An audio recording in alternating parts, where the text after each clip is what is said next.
Hello and welcome back to our channel. So today in this video we are going to discuss about how you can simply use or you can simply create AI generated background music for videos with Soundraw. So without wasting much of our time, let's get straight into the video.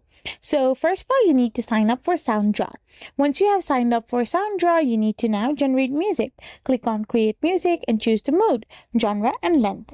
After this, Soundraw will instantly generate multiple tracks option. Once this is done, customize the track. Select a track you like, then edit the music.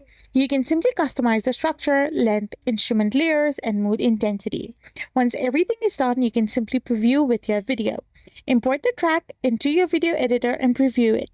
After this, you need to download and license. If you're happy with your track, simply download it and get it licensed. So this is how you can simply do it. I hope you found this video helpful. So don't forget to hit that subscribe button and do give us a thumbs up. We will be back again with more informative videos.